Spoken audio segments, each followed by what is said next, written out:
Hola, soy Sarah Swartz. Es un verdadero placer estar aquí hoy con todos ustedes. Soy pediatra en la clínica del síndrome Ehlers-Danlos del Hospital Pediátrico de Toronto,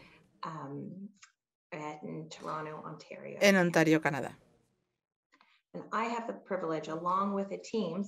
Tengo el privilegio, junto con el resto de mi equipo, al que mencionaré en la presentación, de cuidar de niños y jóvenes con trastornos del espectro hiperlaxo y Ehlers-Danlos, así como otras enfermedades relacionadas. Y hoy voy a hablaros sobre el modo en el que podemos apoyar a estos jóvenes que tienen este tipo de síndromes.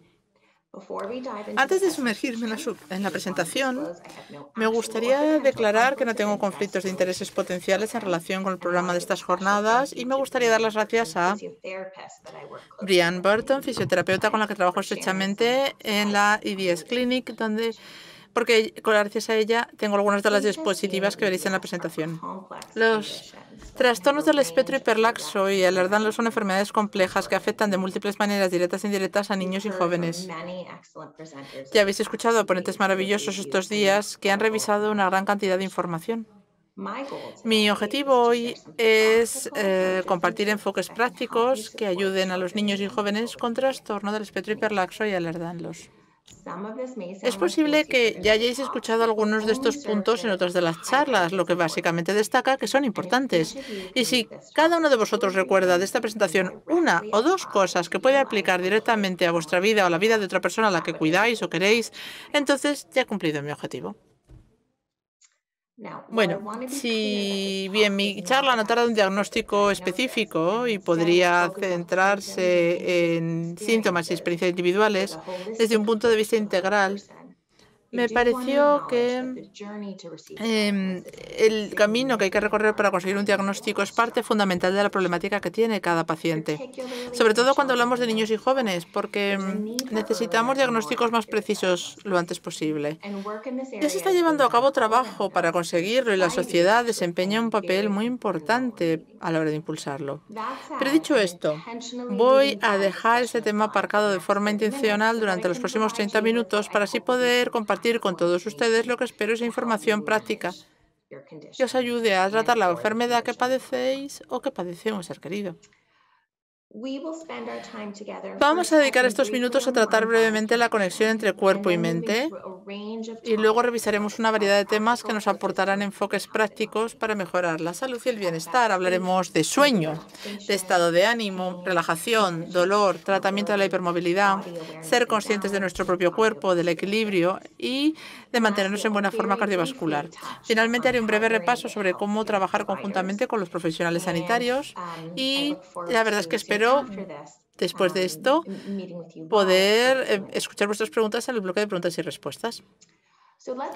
Vamos a dedicar un momento a hablar de esa conexión entre mente y cuerpo. Seguramente muchos de vosotros ya estáis familiarizados con el concepto. Hablemos de qué es exactamente esta conexión, puesto que hay una base científica muy clara al respecto. La mente y el cuerpo trabajan conjuntamente, se influyen el uno al otro, existe una comunicación constante entre el cerebro y el cuerpo. Esto se produce porque las señales viajan del cerebro al cuerpo y de vuelta del cuerpo al cerebro. Contamos con sustancias químicas naturales, como hormonas, entre otras cosas, que circulan en la sangre. Algunas se producen en el cerebro, afectan al cuerpo, mientras que otras las fabrica el cuerpo y afectan al cerebro. Lo que pensamos todos los días, nuestros sentimientos, estrés que sentimos, todo esto juega un papel importante a la hora de realizar cambios en nuestro cuerpo. Por ejemplo, cuando te da algo vergüenza, nos ruborizamos. Cuando estamos preocupados o asustados, pues podemos sentir hasta mariposas en el estómago. También sabemos que hay emociones que pueden afectar el modo en el que nos sentimos. Por ejemplo, estar estresado hace que empeore cualquier dolor. Y esto es algo que conocemos muy bien los que tenemos este tipo de síndromes. Así que la parte física tiene un impacto sobre la psicológica, emocional y viceversa. Reconocer los aspectos psicológicos no invalida los físicos. El impacto psicológico es real, exactamente igual que los síntomas físicos. Y hay que prestarle atención a los dos. Esta es una lección que es importante tanto para los pacientes como para los profesionales sanitarios. Quiero que tengáis en cuenta esta conexión mente-cuerpo durante esta presentación. Así que, como cuando conectamos entre sí los síntomas que pueden tener una persona a lo largo del tiempo, si tienes el Ehlers-Danlos o trastorno del espectro hiperlaxo. Vayamos al tema, porque voy a empezar con el descanso, porque dormir y descansar es importante y la mayoría no duerme suficientes horas. Muchos niños entre la edad de 5 y 12 años duermen aproximadamente unas 9 horas más o menos de noche, cuando necesitarían dormir entre 10 y 11 horas cada noche. El sueño es muy personal, es verdad, y hay niños que necesitan dormir más horas que otros. Aún así, quiero recalcar lo importante que es para el cerebro y el cuerpo descansar. Si nos fijamos en el cerebro, mientras dormimos, el cerebro está muy ocupado. Lo que hace es ordenar y almacenar la información, incluso está resolviendo problemas. El cuerpo también necesita dormir, lo sabemos porque lo sentimos. De media, un joven tiene una jornada bastante ajetreada. Va a clase, queda con sus amigos y con un poco de suerte tiene varias actividades. El cuerpo necesita un descanso y las horas de sueño son las que permiten que el cuerpo descanse hasta el día siguiente. En especial, cuando hablamos de personas con Ehlers-Danlos y trastorno del espectro hiperlaxo, el dolor y las horas de sueño pueden tener una relación compleja, porque no dormir lo suficiente tiene un efecto negativo en el dolor. Puede incrementarlo o reducir nuestra capacidad para soportar el dolor. El dolor también puede dificultar el que descansemos. El dolor hace difícil conciliar el sueño y el no dormir suficiente incrementa el dolor, lo que da como resultado un ciclo vicioso. Pero si mejoramos las horas de sueño o mejoramos el control del dolor, podremos romper este ciclo tan complejo. Así que me gustaría compartir algunos consejos para poder disfrutar de una buena noche de descanso. Es posible que algunos ya os suenen, otros que quizás son nuevos. Todos son importantes y podéis elegir aquellos que se apliquen mejor a vuestro caso. Establecer un horario es una de las cosas más importantes. Además, hay que cumplirlo. ¿Qué quiero decir con esto? Pues acostarnos a la misma hora todas las noches, levantarnos a la misma hora todas las mañanas. Esto ayuda muchísimo. No cumplir el horario, sin embargo, puede provocar insomnio o dificultad para dormir. Incluso si queremos dormir unas horas más los fines de semana, los días que no hay clase o que no tenemos que ir a trabajar, y seguro que ese día nos sentimos genial, lo cierto es que hace que sea más difícil levantarnos temprano los días que volvemos a retomar el horario, porque lo que hace es reiniciar el ciclo de sueño pensando que nos vamos a levantar más tarde. Además de establecer un horario, hay que hacer ejercicio, algo al menos, porque nos ayuda a dormir. Podemos intentar hacer un poco de ejercicio durante unos 20-30 minutos cada día.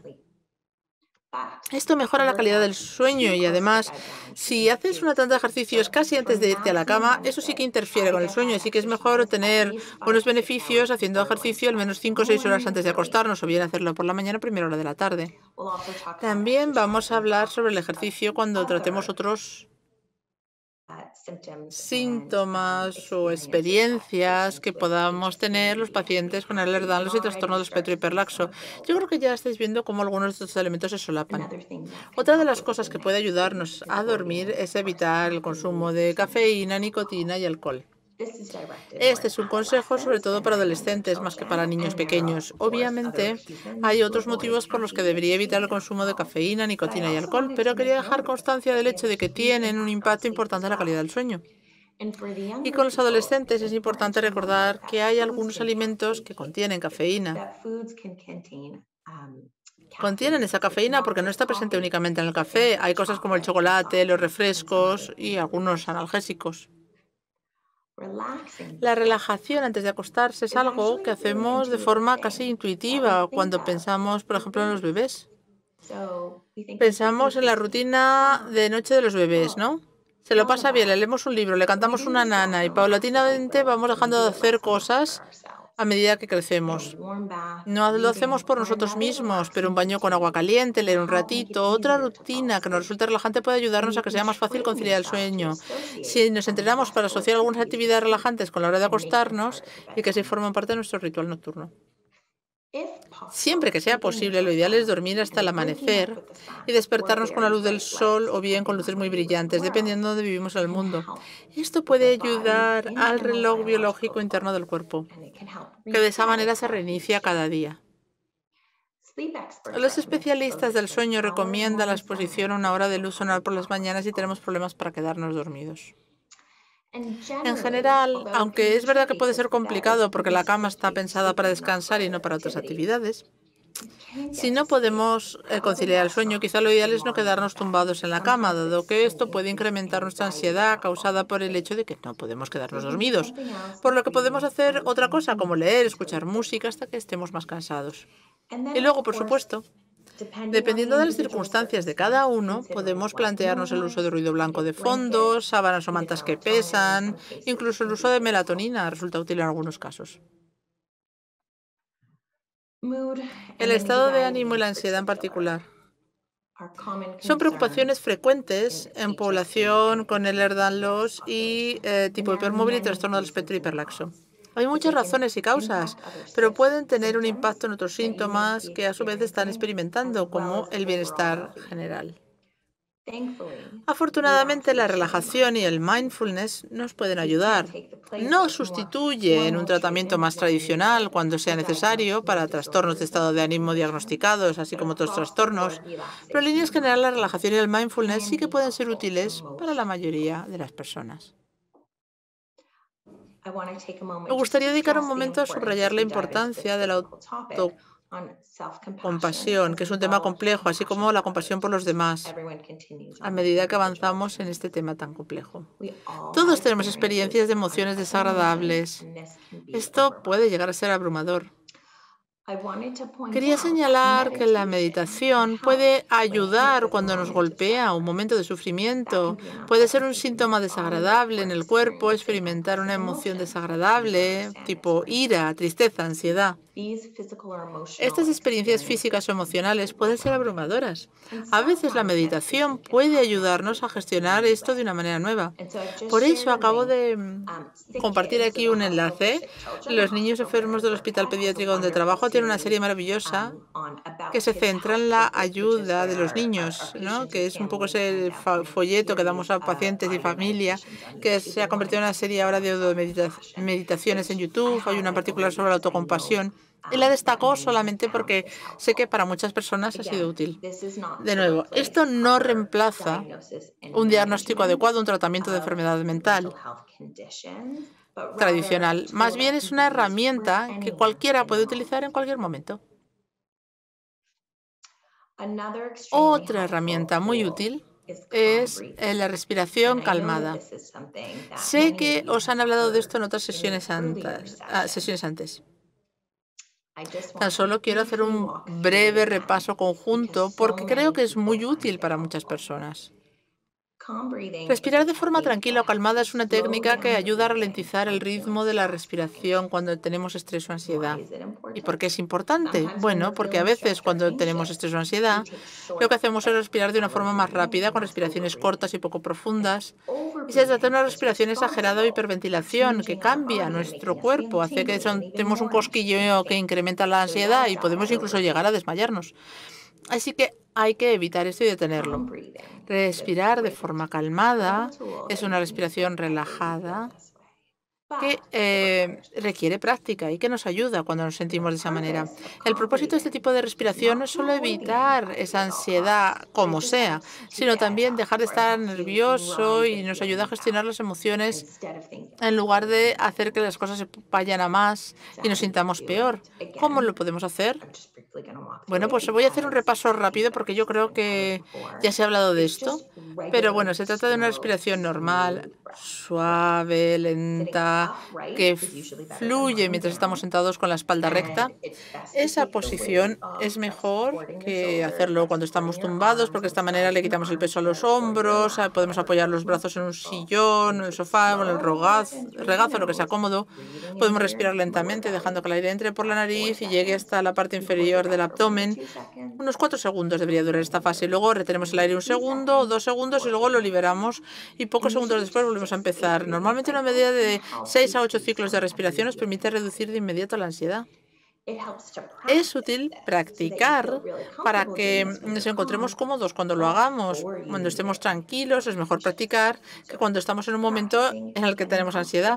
Por lo que practicar, sentirse cómodo, significa tener esta respiración calmada dentro del conjunto de herramientas que podemos aprovechar cuando sea necesario. Otra herramienta que es útil y que he visto que utiliza mucha gente es una técnica bastante conocida y muy sencilla, porque te permite recuperar el control de la mente cuando la ansiedad te amenaza con sobrepasarte. Es la técnica 5-4-3-2-1. Y os prometo que puedes encontrar información muy fácil en Google y ahí encontraréis distintas referencias, opciones, así como recursos que te explican qué es esto de la técnica 5-4-3-2-1. Lo que es ser consciente de lo que te rodea. Lo consigues al percibir 5 cosas que puedes ver, 4 cosas que puedes sentir, 3 cosas que puedes escuchar, 2 cosas que puedes oler y una cosa que puedes probar. Y si hacemos todo esto, acabas en un punto más tranquilo y calmado. El dolor es un tema muy importante para las personas que tienen el Ehlers-Danlos y trastorno del espectro hiperlaxo, así como el resto de síndromes relacionados, porque hay mucho dolor agudo y crónico. Hay múltiples componentes en el dolor y a menudo la gente además desarrolla miedo al dolor. Muchos entran incluso en un ciclo de dolor persistente, tal y como he incluido aquí en la diapositiva. Hay múltiples factores y elementos que contribuyen a esto, que lo que hacen es alimentar este ciclo de dolor. Tenemos la rabia, la preocupación, la tristeza, la frustración, la depresión, el miedo, la ansiedad, el estrés. Es complicado resolver todo esto, pero es algo que podemos hacer. El abordaje del dolor tiene que incluir lo que en inglés llamamos las 3 Ps. Este abordaje de las 3 Ps es uno de los más útiles. Aquí lo que podemos hacer es elegir a voluntad entre estas 3 Ps diferentes, pero al menos una de ellas debe estar incluida en nuestro plan. Entonces tenemos abordaje físico, que en inglés empieza con P. Puede ser ayudar al niño o al joven a elegir un nivel de actividad física que no le hace daño y que le facilita encontrar un equilibrio entre periodos de descanso y periodos de actividad. Hablaremos de esto en un par de diapositivas. El abordaje psicológico, nuestra segunda P, incluye también patrones de pensamiento para reducir los miedos relacionados con el dolor, el estrés, emplear técnicas como distracción, visualizar imágenes de manera guiada, relajación, y habla un poco de esto. Y luego está el abordaje farmacológico, que en inglés también se escribe con P, la tercera en este caso. Igual que las dos anteriores, esta tiene que estar personalizada caso a caso. Puede incluir analgésicos sin receta o con receta, dependiendo del paciente. La hipermovilidad es un elemento central a todo lo que hoy quería comentar, porque la hipermovilidad puede afectar a cada uno de forma diferente y de distintas maneras a lo largo de su vida. La hipermovilidad es cuando tus articulaciones tienen un mayor rango de movimiento que las del resto de las personas. Puedes tenerlo en una única articulación o en varias. Una articulación puede ser hipermóvil por distintos motivos. Puede deberse a que el tejido conjuntivo o los ligamentos están flojos o relajados. Sé que esto les suena mucho a los que están hoy entre el público. Pero también es importante saber que algunas personas son hipermóviles debido a la forma de sus huesos, o porque tienen articulaciones superficiales, o porque tienen un bajo tono muscular, porque los músculos están muy flojos alrededor de esas articulaciones y no hacen un buen trabajo a la hora de dar soporte. La hipermovilidad articular puede pasarle a cualquiera y no solamente a aquellos que tienen un trastorno hereditario del tejido conjuntivo o una enfermedad similar. La hipermovilidad no siempre supone un problema. De hecho, hay que decir que algunos de los atletas y deportistas de mayor éxito tienen hipermovilidad articular. Pero es verdad que en ocasiones gente con hipermovilidad articular experimenta síntomas como dolor, fatiga, y eso es precisamente lo que queremos evitar. Bueno, pues, ¿cuáles son los principios centrales a la hora de tratar o hacer frente a una hipermovilidad articular que da problemas? He intentado incluir todo esto en la diapositiva. En primer lugar, es muy importante mantenerse activo por el bienestar de nuestra salud general. Hacer ejercicio todos los días, siempre que sea posible, nos permitirá mantenernos fuera del ciclo de dolor que se da cuando reducimos la actividad, y esto Cuando reducimos la actividad, resulta en un aumento de dolor. Reforzar los ejercicios aeróbicos mantiene los músculos alrededor de las articulaciones fuertes. Ahí tenemos salud cardiovascular, pero también hay que centrarse en lo que sucede con articulaciones individuales. Dejar de hacer ejercicio por completo puede dar lugar a músculos más débiles y, por lo tanto, que aporten menos soporte, un menor aguante, lo que empeora los síntomas. Aquí es donde los fisioterapeutas son de gran utilidad, porque nos preparan estrategias que permiten participar en las actividades, pero con menos dolor y menos fatiga. Algunos buenos ejemplos de ejercicios para personas con hipermovilidad puede ser montar en bicicleta, la natación, porque hay un menor impacto en las articulaciones que otras actividades. Hay formas divertidas de mejorar nuestra fuerza y resistencia y nuestra salud general. Las actividades que incluyen una alta velocidad o gran impacto, como puede ser jugar al fútbol, el hockey, incrementan el riesgo de sufrir lesiones, puesto que es difícil controlar las fuerzas que afectan al cuerpo. Estos deportes plantean un mayor riesgo de lesión para cualquier persona, no solo para los que tienen hipermovilidad. Precisamente por eso es importante tener en cuenta los riesgos a la hora de elegir el deporte. Yo no los eliminaría por completo de las opciones, sobre todo si son los que más os gustan. Pero aquí es donde trabajar con un fisioterapeuta puede ser especialmente útil para poder participar en estas actividades de una forma segura. Por supuesto, regular el ritmo es importante cuando tienes una nueva actividad. Y no olvidemos que necesitamos reservar tiempo para la relajación y hablaremos de esto en detalle en un momento. Pero vamos a hablar de las fisioterapeutas, porque estos son especialistas en el movimiento. Pueden ver cómo se mueve una persona y en base a eso proponer cambios que les ayuden a alcanzar sus objetivos. Desarrollan programas de ejercicios que tienen en cuenta los síntomas asociados a la hipermovilidad articular y también nos ayudan a plantear estrategias para prevenir un empeoramiento o nuevos síntomas. Es lo que nos interesa hablar con los fisioterapeutas. Pues yo intento animar a los pacientes y a sus familias a preguntar 3 cosas. Prevención. ¿Qué puedo hacer para prevenir los síntomas y las lesiones?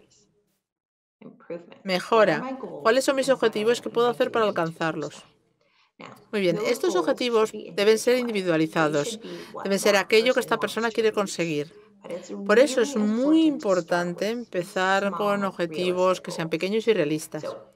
Yo personalmente no fomentaría un objetivo que fuese inmediato, como por ejemplo, hoy voy a empezar a caminar porque voy a correr un maratón. Bueno, es que correr un maratón es un estupendo objetivo, pero es a muy, muy largo plazo. Por lo tanto, fijar objetivos que sean más pequeños y alcanzables quizá sea el mejor modo de acabar consiguiendo los objetivos a largo plazo. La tercera pregunta es tratamiento. Cuando tengo un síntoma de una lesión, ¿cómo lo trato? Así que revisemos estas 3 preguntas con el fisioterapeuta, porque puede ser muy útil si queremos hacer frente a lo que estamos experimentando en un momento concreto, sin perder de vista el futuro. A veces, las personas con hipermovilidad articular son un poquito más torpes. No sé si esto os suena, pero es verdad que pueden tener caídas con más frecuencia, a su vez lesiones, torceduras de tobillo de muñeca.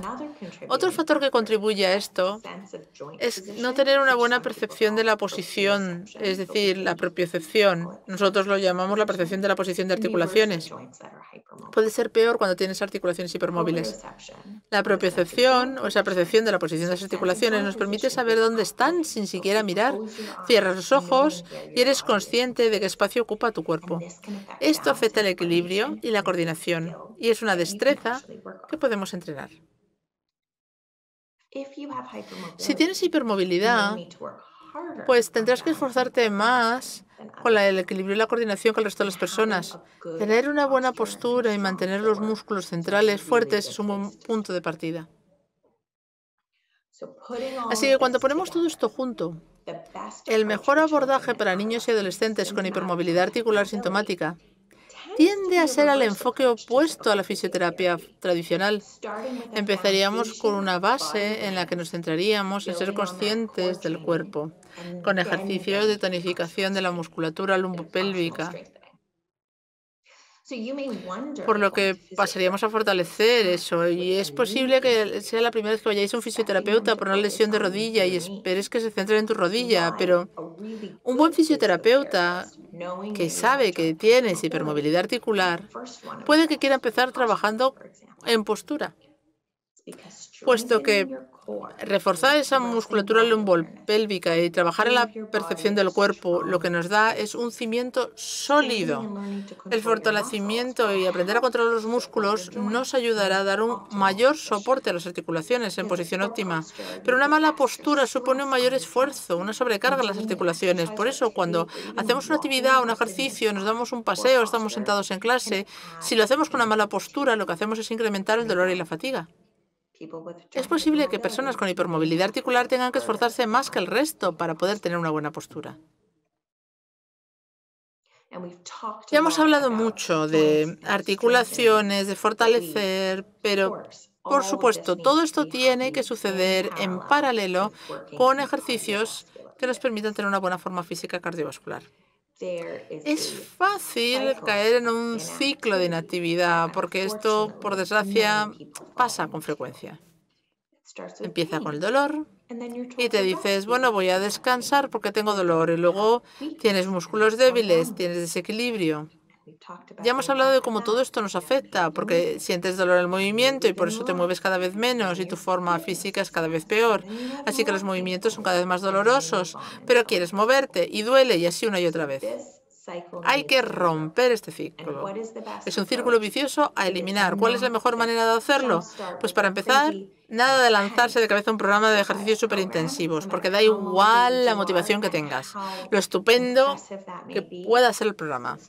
Porque la clave es ir poquito a poco y ser muy constante, incrementando gradualmente esa fuerza, ese estado cardiovascular, cumpliendo pequeños objetivos sin perder de vista los objetivos a largo plazo. Sé que muchos habéis experimentado ese agotamiento tras un día muy intenso, o quizá pues, no tan intenso, pero que haya una nueva actividad. Lo que espero, en el fondo, es que la mayoría intente evitar estos picos de actividad intensa que luego nos llevan a estos agotamientos. Aquí es donde entra la regulación del ritmo en la relajación, porque algunas personas intentan estar muy activas o hacer mucho ejercicio con la mejor de las intenciones y al final acaban sintiéndose peor, porque marcar su ritmo puede ayudarnos. Lo que significa es hacer las cosas durante periodos más cortos de tiempo o un nivel más fácil, con múltiples pausas a ser posible. Esto es verdad que puede ser complicado, sobre todo si estás haciendo actividad con otros compañeros y no eres capaz de hacerla del mismo modo que ellos. Porque esto es frustrante, o puede serlo, y duro, porque quieres ir al mismo nivel y quizá en ese momento piensas que puedes hacerlo. Pero el impacto que esto podría tener sería importante, es decir, es algo a tener en cuenta. ¿Qué hacemos, no? En este caso, si se trata de una nueva actividad, conviene siempre practicar un par de veces para ver hasta dónde podemos llegar antes de empezar a hacerlo de nuevo, porque esto puede ayudar. Cuando volvamos a hacerlo, bueno, pues pausas antes de llegar al punto límite que tenemos. Y según vayamos sintiendo que estamos más fuertes, que la forma física va mejor, pues a lo mejor podemos incrementar ese tiempo, esa dificultad de la actividad. Pero esto lleva tiempo. Hay que ir poco a poco, hay que ser paciente, no vale la pena el riesgo, no vale la pena quedar agotado. Además, la relajación también es importante. Los músculos pueden tensarse debido al dolor y la fatiga. Unos músculos tensos lo único que hacen es empeorar síntomas. Mientras que la respiración profunda, como hemos hablado antes, y movimientos suaves pueden ayudar a relajar los músculos. Algunos consejos rápidos. Nada de hacer trucos como de fiestas, porque sé que la gente con hipermovilidad articular puede mover el cuerpo de forma muy interesante, pero es importante no sobrecargar las articulaciones, ¿no? Algunos elementos pueden aplicarse a una determinadas personas, ¿no? Como el uso de calzado adecuado para actividades, utilizar órtesis si se recomienda, ergoterapia. Se pueden sugerir estrategias ante los problemas en clase y, ¿por qué no?, se pueden utilizar férulas de manera adecuada, porque porque las férulas pueden hacer el trabajo de los ligamentos y los músculos a la hora de dar soporte a una articulación. A veces es necesario utilizarlas porque evitan la lesión durante una actividad concreta, pero no es buena idea llevarlas siempre porque hace las veces del músculo, por lo que el músculo se acaba debilitando si las usas todo el tiempo. Finalmente, y esto puede resultar un poco complejo, teniendo en cuenta que tenemos público de todo el mundo y que cada sistema sanitario es diferente. Dependiendo de dónde estemos, recibiremos la asistencia sanitaria de un modo o de otro, pero me gustaría utilizar esta última diapositiva para compartir algunos de los principios básicos y quedo a vuestra disposición para cualquier pregunta concreta en el bloque de preguntas y respuestas. Los facultativos de atención primaria aportan un gran apoyo, pero son especialmente útiles cuando les informamos adecuadamente. Lo que me lleva al siguiente punto, que es la comunicación entre distintos profesionales sanitarios. Es especialmente útil tener cartas, informes, resultados de pruebas, llevárselos a los médicos de atención primaria, a los miembros clave del equipo médico, para que todo el mundo esté informado de todo lo que está pasando, dado que, tal y como he comentado hoy, hay muchos síntomas y enfermedades que pueden estar relacionados entre sí. Y finalmente, un plan de atención sanitaria puede ser útil. Una nota, un resumen de las enfermedades, tratamientos farmacológicos, médicos, todo en un documento de una cara. Esto nos viene muy bien cuando buscamos profesionales médicos y queremos ponerles al día de la forma más rápida. Y con esto me despido por ahora y espero poder hablar más durante la sección de preguntas y respuestas. Gracias.